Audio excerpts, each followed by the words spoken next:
తెలంగాణలో రానున్న 3 రోజుల పాటు పలు జిల్లాల్లో భారీ వర్షాలు కురిసే అవకాశం ఉందని హైదరాబాద్ వాతావరణ కేంద్రం తెలిపింది. నైరుతి రుతుపవనాలు చురుగ్గా కదులుతున్నాయని, దీని ప్రభావంతో జూన్ 7 వరకు తేలికపాటి నుంచి ఓ మోస్తరు వర్షాలు కురుస్తాయని అధికారులు తెలిపారు. నేటి నుంచి 3 రోజుల పాటు రాష్ట్రంలోని పలు జిల్లాల్లో ఉరుములు, మెరుపులతో కూడిన వర్షాలు పడతాయన్నారు. ఇక ఆయా జిల్లాలకు ఎల్లో అలర్ట్ జారీ చేశారు. ముఖ్యంగా కరీంనగర్, పెద్దపల్లి, సంగారెడ్డి, వరంగల్, సిద్దిపేట, వికారాబాద్, మెదక్, కామారెడ్డి, భూపాలపల్లి జిల్లాల్లో వర్షాలు పడతాయన్నారు. ఇదే అంశానికి సంబంధించిన మరిన్ని డీటెయిల్స్ మా ప్రతినిధి రాజు పటేల్ అందిస్తారు. రాజు పటేల్. Good morning Sandeep. మరొకసారి తెలంగాణ, ఏపీలో భారీ వర్ష సూచన ఉండే అవకాశం ఉందని కూడా వాతావరణ కేంద్రం తెలిపింది. దీంతో రెండు రాష్ట్రాల ప్రజలను కూడా అటు ప్రభుత్వాలు అలర్ట్ చేశాయి. ముఖ్యంగా అటు మనకు నైరుతి రుతుపవనాలు తెలంగాణలోకి ఈసారి ముందుగానే ప్రవేశించాయి. సాధారణంగా జూన్ 7 నాటికి ప్రవేశించేటువంటి రుతుపవనాలు ఈసారి చాలా త్వరగా ప్రవేశించాయి. మే 27 తెలంగాణలోకి రుతుపవనాల ఆగమనం జరిగింది. దీంతో రుతుపవనాల ప్రవేశం తోటే మనకు తెలంగాణ వ్యాప్తంగా కూడా ఓ తేలికపాటి నుంచి ఓ మోస్తారు వర్షాలు పడ్డాయి. దీంతో వర్షాకాలం సీజన్ అంటే ఖరీఫ్ సీజన్ సంబంధించినటువంటి అనుకూల వాతావరణం ఏర్పడి రైతులు వ్యవసాయ పనులు ప్రారంభించుకున్నారు, దిక్కులు దున్నుకున్నారు, పత్తి లాంటి విత్తనాలు కూడా నాటుకున్నారు.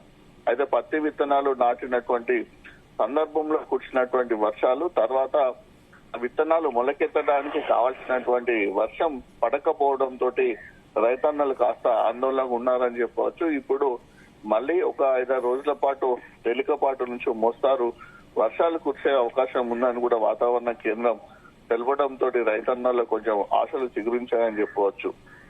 మొలకెత్తినటువంటి పత్తి విత్తనాలను కూడా రక్షించుకోవడానికి రకరకాల ప్రయత్నాలు చేస్తున్నటువంటి అన్నదాతలకు ఇదొకటి ఆనందదాయకమైన విషయం అని కూడా చెప్పవచ్చు. జూన్ 7 వరకు కూడా రాష్ట్ర వ్యాప్తంగా వర్షాలు కురిసే అవకాశం ఉన్నాయని కూడా తెలపడంతో రైతన్నలు సంతోషంగా ఉంటున్నారు. ఇక రాత్రి హైదరాబాద్ లోని పలు ప్రాంతాల్లో భారీగా వర్షం పడింది. అటు వనస్థలిపురం, ఎల్బీ నగర్, దిల్సుఖ్ నగర్, హయత్ నగర్, హస్తినాపురం, బిఎన్ రెడ్డి నగర్, నాగోల్, చైతన్యపురి, కొత్తపేట ఈ ఏరియాలో కూడా అటువంటి వర్షం కురిసింది. దీంతో భారీగా కూడా ట్రాఫిక్ జామ్ అయింది. సో హైదరాబాద్ సిటీలో డివిజన్ల వారీగా వర్షాలు పడుతున్నాయని చెప్పవచ్చు. ఒక ఏరియా ఈస్ట్ జోన్ లో ఒకసారి, west zone, south zone, north zone, రకరకాల ఏరియా డివిజన్లలో కురుస్తున్నటువంటి వర్షాలతోటి నగరవాసులు, సిటీ ప్రజలు కూడా ట్రాఫిక్ లో చిక్కుకొని ఇబ్బందులు పడుతున్నటువంటి పరిస్థితులు ఉన్నాయి. ముఖ్యంగా రాత్రిపూట హైదరాబాద్ లో కురిసినటువంటి వర్షాల వలన లోతట్టు ప్రాంతాలు కూడా జలమయం అయిపోయి అటు మురికి కాలువలు గాని, డ్రైనేజీలు గాని ఎక్కువగా ప్రవహిస్తున్నాయి. ఇక మిగతా జిల్లాలో పరిస్థితి కనుక చూసుకుంటే చాలా జిల్లాలకు కూడా ఎల్లో అలర్ట్ జారీ చేసింది. అటు ముఖ్యంగా వరంగల్, సిద్దిపేట, వికారాబాద్, కరీంనగర్, పెద్దపల్లి, సంగారెడ్డి, కామారెడ్డి, భూపాలపల్లి జిల్లా ఈ జిల్లాలో కూడా వర్షాలు పడే అవకాశం ఉంది. రానున్న 3-4 రోజుల పాటు ఈ జిల్లాలో వర్షాలు కురుస్తాయని కూడా అవకాశం ఎక్కువగా ఉంది.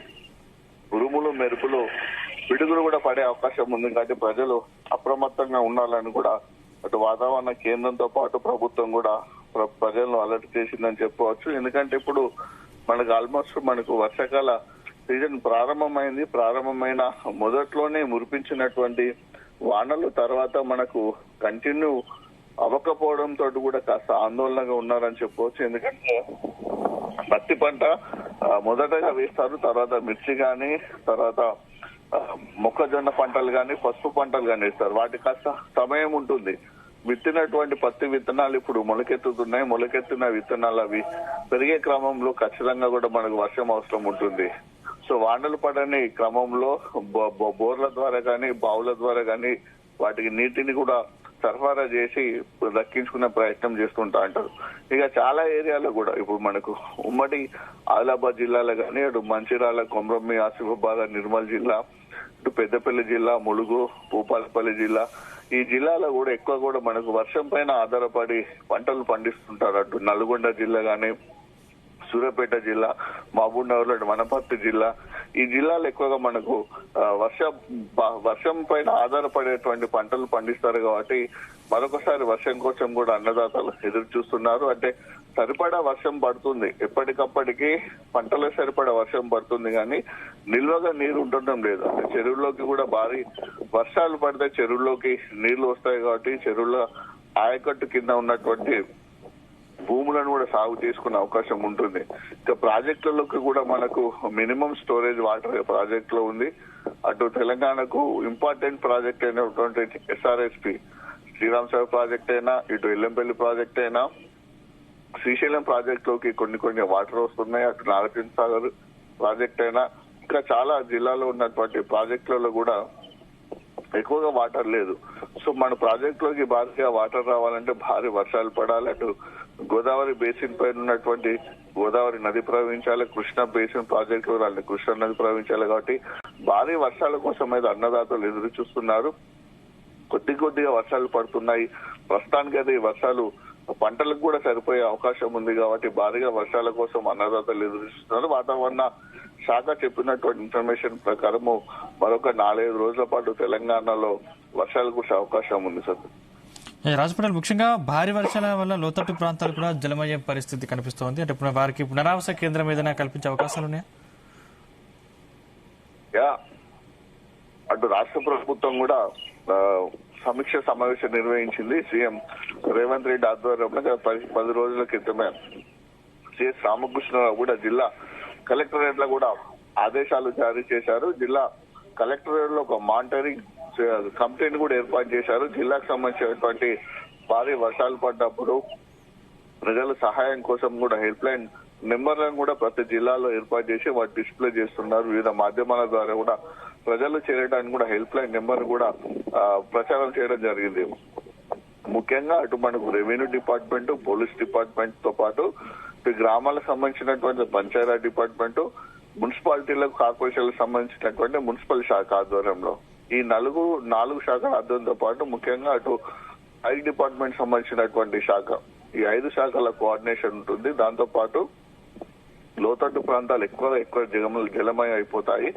వాగుల ప్రవాహం ఎక్కడ ఎక్కువగా ఉండి పలు గ్రామాలకు రాకపోకలు కూడా నిలిచిపోతాయి. కాబట్టి ఆ గ్రామాలలో ప్రజలు రక్షించడానికి కానీ రాకపోకల పునరుద్ధరణ కోసం కానీ ఆ ఏరియాలో ఉన్నటువంటి సిచ్యువేషన్ ప్రకారం ఎన్డీఆర్ఎఫ్ టీంలు కానీ ఎస్డీఆర్ఎఫ్ టీంలతో పాటు సింగరేణి ఏరియాలో ఉన్నటువంటి ఏరియాలో సింగరేణి రెస్క్యూ టీంలను కూడా అవైలబుల్ గా ఉంచారని చెప్పవచ్చు. ఇంకా భారీగా వర్షాలు పడి ఒకవేళ ప్రజలు చిక్కుకుంటా కూడా హైదరాబాద్ లో కూడా హెలికాప్టర్ కూడా సిద్ధం చేశారు ప్రభుత్వం అని చెప్పవచ్చు. ఎక్కడికక్కడ కూడా పునరావాస కేంద్రాలకు సంబంధించి అంటే మనకు ఫంక్షన్ హాల్స్ కానీ, గవర్నమెంట్ స్కూల్స్ కానీ, రెసిడెన్షియల్ లో కానీ కూడా వాటిని కూడా లిస్ట్ అవుట్ చేశారు. గతంలో కురిసినటువంటి వర్షాల ఆధారంగా, గతంలో వచ్చినటువంటి వరదల ప్రభావితం ఆధారంగా, గతంలో జరిగినటువంటి నష్టం ఆధారంగా ఎప్పటికప్పుడు అలర్ట్ అని చెప్పవచ్చు. అంటే గతంలో ఉన్న విధంగా ఈసారి అటు గ్రామాల్లో కానీ ఇటు పట్టణాల్లో కానీ వర్షాలు పడితే కూలిపోయే అవకాశం ఉన్నటువంటి ఇళ్లను కూడా గుర్తించి వాళ్ళని కూడా ఖాళీ చేపిస్తున్నారు. కొంతమందిని ఖాళీ చేసి కూడా వేరే వారు కూడా ఆశ్రయం కల్పించినటువంటి చర్యలు అయితే తీసుకుంటున్నారు sir. Right, thank you Raj Patel.